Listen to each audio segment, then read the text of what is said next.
पाकिस्तान के विदेश मंत्री ने कहा है कि वो भारत से हर मुद्दे पर बातचीत करने को तैयार है। आपको याद होगा कि पाकिस्तान के प्रधानमंत्री शहबाज शरीफ भी इसी तरह की ख्वाहिश जता चुके हैं कि वो भारत से बातचीत के लिए तैयार हैं।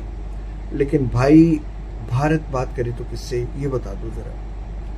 तुम्हारे यहाँ बातचीत करना तो खतरे से खाली है नहीं। एक बार बातचीत करने गए थे हमारे प्रधानमंत्री अटल बिहारी वाजपेयी 1999 में। बस से गए थे लाहौर। क्या हुआ था उसका, इशाक डार साहब आप ही बता दीजिए, आप तो फॉरेन मिनिस्टर हैं पाकिस्तान के। उधर आपके प्राइम मिनिस्टर नवाज शरीफ लाहौर समझौता करके दोस्ती की बुनियाद रख रहे थे, और उधर जनरल परवेज मुशर्रफ साहब क्या कर रहे थे, कारगिल फतह करने के लिए भारत की सीमा में स्थित पहाड़ों की चोटियों पर अपने आदमी भेज दिए थे, ट्रैक सूट पहना कर। यानी पाकिस्तान एक हाथ से तो भारत से हाथ मिला रहा था, दूसरे से हमारी ही पीठ में छुरा भोंक रहा था।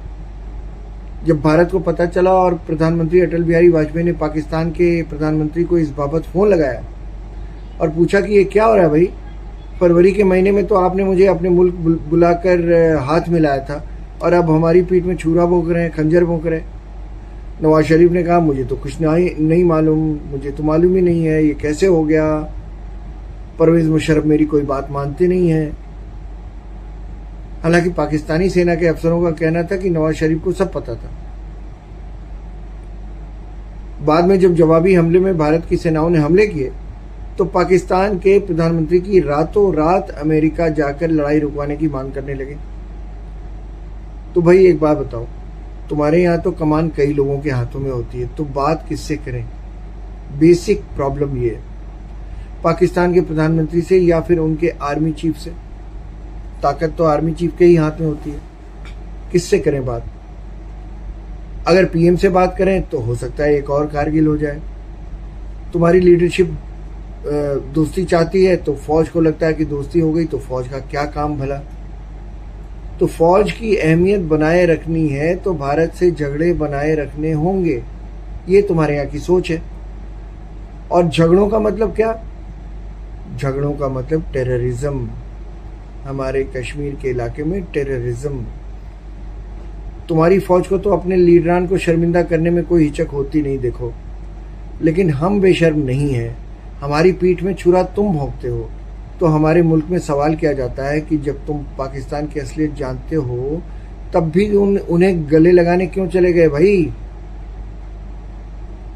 तब हमें सोचना पड़ता है, क्योंकि हम तुम्हारी तरह बेहया नहीं है। हमारी जिम्मेदारियां हैं, हमारी संसद के लिए हमारी जिम्मेदारी बनती है, हमारे लोगों के लिए जिन्होंने हमें चुन के भेजा है। इसीलिए हमारे प्रधानमंत्री ने बहुत साफ साफ कह दिया है, terror and talks can't go together. अगर बातचीत करनी है तो सिर्फ एक ही मसले पर होगी, वो मसला है पीओके का। पीओके कैसे भारत में दोगे, भारत को वापस दोगे कैसे। लेकिन वो भी इसी शर्त पर होगा कि पीओके हमारा है और उसे वापस करो। कैसे करोगे, यही बातचीत होगी अब हमारे तुम्हारे बीच। लेकिन उससे भी सबसे पहले शर्त यही है, पहले टेररिज्म खत्म करोगे तभी टेबल पर बैठेंगे, क्योंकि तुम पर कोई भरोसा तो कर नहीं सकता। जब जब दोस्ती का हाथ बढ़ाया हमने, तुम कभी पुलवामा कर देते हो, कभी उरी कर देते हो, कभी पहलगाम कर देते हो, बाद में कहते हो हमारा हाथ तो था ही नहीं, आपके लोकल लोग थे। अभी हाल ही में पाकिस्तान के डिप्टी एयर चीफ बाबर साहब हैं कोई, उन्होंने माना कि पुलवामा पाक स्ट्रेटजी की ब्रिलियंस का कमाल था। मान लिया बेचारे ने, थोड़ा शेखी बघार रहे थे, उसी शेखी बघारने में उन्होंने अपनी गलती भी मान ली। फिर यार आपका हमारा क्या ताल्लुक है, जब आप इस बिना पर हमसे अलग हुए हैं कि आप हमारे साथ नहीं रह सकते, तो ट्रेड क्यों करेंगे हमसे भला। ये किसी भी समझदार आदमी को पता होगा।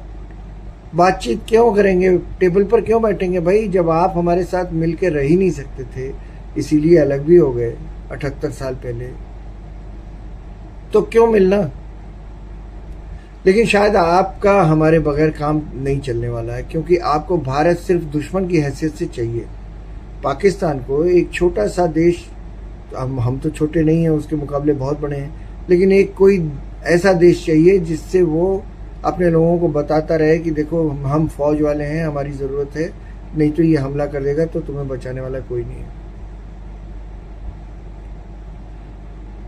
तुम्हारा भलाई इस बात में है कि भारत को तुम दुश्मन मानते रहो।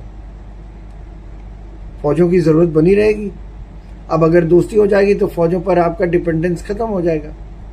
ये आपकी फौज ही नहीं चाहती। आपकी फौज ही नहीं चाहती कि दोनों देशों में मित्रता हो, दोस्ती हो। आपको भारत सिर्फ दुश्मन चाहिए, दोस्त तो चाहिए ही नहीं। फिर तुम बार बार क्यों बातचीत के लिए कहते रहते हो भाई? समझ में नहीं आता। शायद दुनिया को ये जताने के लिए कि आप पीस लविंग कंट्री हो। पाकिस्तान और पीस लविंग। आप बार बार कहते हैं कि मीटिंग कर लो, चलो। अरे आप वही तो है ना जो खालिस्तानियों को शरण और शह दोनों देते हैं। आप वही तो है ना जिसका फील्ड मार्शल अमेरिका में जाकर कहता है कि अगर हमें लगा कि हम डूब रहे हैं तो हम आधी दुनिया को भी ले डूबेंगे। तुम्हारी ना इन गीदड़ भभकियों से हमारे यहाँ कोई डरने वाला नहीं है। और ये धमकियां तो देना मत। अब वो लोग नहीं है यहाँ पर जिनके हाथों में बागडोर है मुल्क की। किसी दूसरी मिट्टी के बने हुए लोग हैं अब। दोस्तों, कारगिल युद्ध के समय जब अमेरिका ने बीच बचाव किया था और उस समय के प्रधानमंत्री अटल बिहारी वाजपेयी जी से अमेरिका ने कहा कि अगर आप युद्ध नहीं रोकेंगे तो पाकिस्तान एटम बम से हमला कर सकता है। आपको पता है वाजपेयी जी ने क्या कहा था उस समय? वाजपेयी जी ने बड़ी शांति से जवाब दिया कि अगर ऐसा हुआ तो पाकिस्तान अगले दिन का सूरज नहीं देख पाएगा। अमेरिकी राष्ट्रपति बिल क्लिंटन ने अपनी आत्मकथा माई लाइफ में इस घटना का जिक्र भी किया। और दोस्तों, आपको तो याद होगा कि पाकिस्तान का प्रधानमंत्री बनने के बाद इमरान खान ने मोदी की बात बात पर कैसे बुराई की थी। हर बात में मोदी की बुराई।